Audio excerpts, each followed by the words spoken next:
आज की current affairs में आज का पहला प्रश्न है, उत्तर प्रदेश दिवस 2026 कब मनाया जाएगा। देखिए, ये प्रश्न कई बार परीक्षाओं में पूछा जा चुका है, चाहे उत्तर प्रदेश स्टेट का हो, उत्तर प्रदेश लेखपाल का हो या किसी अन्य परीक्षा में भी, यहाँ तक कि एलटी ग्रेड में भी ये परीक्षा आया हुआ है, प्रश्न आया हुआ है कि उत्तर प्रदेश दिवस कब मनाया जाता है। अगर आपने मेरा पिछला वीडियो देखा है तो मैंने बताया है कि 24 जनवरी को मनाया जाता है।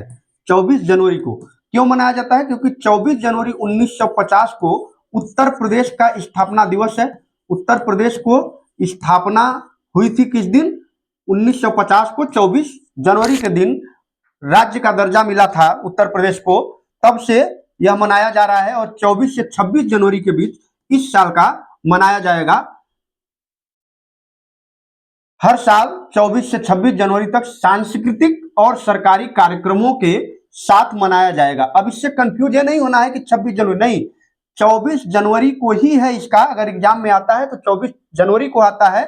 24 से 26 इसलिए है कि 2 दिनों तक अलग अलग जगहों पे, अलग अलग स्कूलों में या ऐसे कोई भी सांस्कृतिक कार्यक्रम है या कोई ऑफिशियल वर्क है, वहां पर इसको दिवस के रूप में 24 से लेकर के 26 के बीच में मनाते हैं। लेकिन 24 जनवरी ही स्थापना दिवस है, इस बात को ध्यान रखना है। परीक्षा में आएगा तो 24 जनवरी ही आएगा। ठीक। 1 नवंबर सबसे ज्यादा राज्यों का स्थापना दिवस है। 1 नवंबर कौन कौन से? एमपी, छत्तीसगढ़, कर्नाटक, केरल, राजस्थान, हरियाणा, पंजाब, आंध्र प्रदेश, इतने राज्यों का स्थापना दिवस किस दिन है? 1 नवंबर को है। 21 जनवरी 1972 को त्रिपुरा, मणिपुर और मेघालय बना। 20 फरवरी 1987 को अरुणाचल प्रदेश और मिजोरम बना। 1 मई 1960 को महाराष्ट्र और गुजरात बना। और सबसे नया राज्य कौन सा बना है? और सबसे नया राज्य है तेलंगाना, जो 2 जून 2014 को बना। इसके साथ ही जम्मू कश्मीर से राज्य का दर्जा भी छीना है। जम्मू कश्मीर जो था पहले राज्य था, अब क्या हो गया है? जम्मू कश्मीर अभी क्या हो गया है? केंद्र शासित हो गया है, केंद्र शासित। और इसमें भी 2 हो गए हैं। कौन? एक तो जम्मू कश्मीर हो गया है और एक कौन सा हो गया? लद्दाख। ये 2 बन गए हैं और ये दोनों क्या हैं? केंद्र शासित हैं, दोनों केंद्र शासित हैं। और ये कब हुआ है? अगस्त 2019 में, अगस्त 2019 में जब वहां से क्या हटा? 370 धारा 370 हटा, उसके बाद से इसे स्टेट का दर्जा इससे लेकर के केंद्र शासित राज्यों में डाल दिया गया है। ठीक।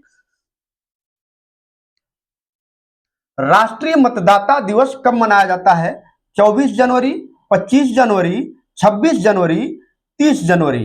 देखिए, दिवस बहुत ज्यादा परीक्षाओं में पूछता है, 1 या 2 दिवस हर एक परीक्षाओं में पूछ ही लेता है।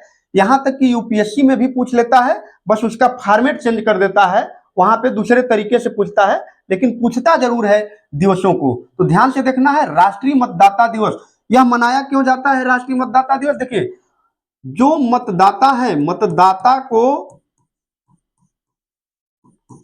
जागरूक करने के लिए,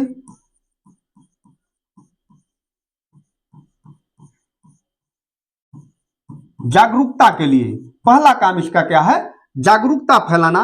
और देखिए, बहुत सारे ऐसे दूर दराज के इलाके हैं जहां के लोग मतदान को लेकर के उतने सक्रिय नहीं होते हैं, तो उनकी सक्रियता को बढ़ाने के लिए हर साल 25 जनवरी को मतदाता दिवस के रूप में मना करके उन तक जागरूकता पहुंचाई जाती है, उन्हें जागरूक किया जाता है, कि उन्हें बताया जाता है कि आपके मत की वैल्यू कितनी है, आपका एक मत देश के गठन में सहयोग कर सकता है, देश के शासन में सहयोग करता है। उनको बताने के लिए, उन्हें जागरूक करने के लिए हर साल 25 जनवरी को मतदाता दिवस के रूप में मनाया जाता है। और क्यों मनाया जाता है? क्योंकि इलेक्शन कमीशन ऑफ इंडिया की भी स्थापना हुई थी इसी दिन, इसलिए 25 जनवरी को मनाया जाता है। और उद्देश्य हमने बता ही दिया कि मतदाताओं को जागरूक करना ही इसका मुख्य उद्देश्य है। भारत में पंचायती राज व्यवस्था को संवैधानिक दर्जा किस संशोधन से मिला? 42वां संविधान संशोधन या 44वां संशोधन, 73वां संशोधन या 74वां संशोधन? देखिए इस प्रश्न को आप बहुत ध्यान से पढ़ेंगे, नहीं तो यहां पे गलती करने के चांस बढ़ जाते हैं। क्यों बढ़ जाते हैं? क्योंकि दो में आप कंफ्यूज हो जाएंगे। ध्यान ये रखना है कि किसका पूछ रहा है, पंचायती राज पूछ रहा है, ठीक है। किसको पूछ रहा है? पंचायती राज को पूछ रहा है। तो पंचायती राज बहुत सारे लोग गलतियां कर देते हैं, कई बार 42वां संविधान संशोधन लगाकर चले आते हैं। ये सच है कि 42वें संविधान संशोधन ने भारत में बहुत कुछ बदला है। जैसे कि 42वें संविधान संशोधन के द्वारा आप जानते हैं कि भारत में जो उद्देशिका है संविधान की, उद्देशिका में 3 शब्दों को जोड़ा। और कौन कौन शब्द थे वो? पंथ निरपेक्ष, समाजवाद और अखंडता। इन 3 शब्दों को जोड़ा गया 42वें संविधान संशोधन के तहत। लेकिन यहां बात हो रही किसके तहत? किसकी? पंचायती राज की। देखिए पंचायती राज अगर कहा जाए तो पंचायती राज का चुनाव बहुत पहले से होता था। 1959 में पहली बार पंचायती राज का चुनाव हुआ, लेकिन उन्हें संवैधानिक दर्जा प्राप्त नहीं था। या तो कोई राज्य करा सकता था या नहीं करा सकता था, उसकी मर्जी के ऊपर निर्भर था। लेकिन यहां से अब हर राज्य को कराना पड़ता है पंचायती राज का चुनाव। और यह है 73वां संविधान संशोधन 1993 के तहत। देखिए अधिनियम जो आया 1992 में आया, 92 के अधिनियम के तहत जब लागू हुआ, कब? 1993 में। तो 73, लेकिन वो संविधान संशोधन कौन सा था? 73वां संविधान संशोधन। और इसके तहत एक संविधान में नई अनुसूची जोड़ी गई, एक भाग भी जोड़ा गया, भाग 9 जोड़ा गया। और इसके तहत पंचायती राज्यों को रखा गया, उसमें 29 विषयों को रखा गया, ठीक है। और इसी के साथ हम आपको एक और चीज बता देना चाहते हैं कि नगर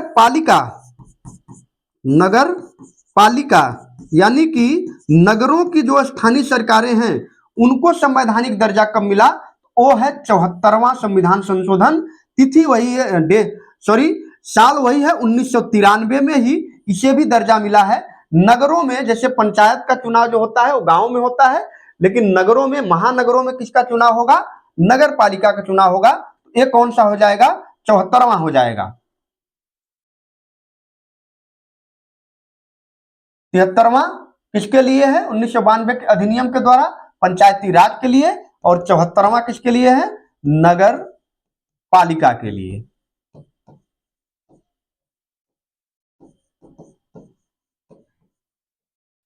ठीक।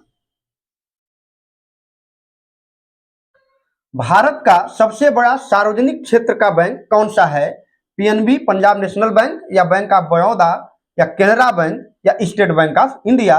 तो इसका बहुत आसान उत्तर है, क्योंकि भारत का सबसे जो बड़ा सार्वजनिक है बैंक वो है स्टेट बैंक ऑफ इंडिया। ठीक है, कौन सा है? State bank of India. तो ये थे आज के महत्वपूर्ण प्रश्न। अगर आपको वीडियो अच्छा लगा तो वीडियो को शेयर, सब्सक्राइब जरूर करें।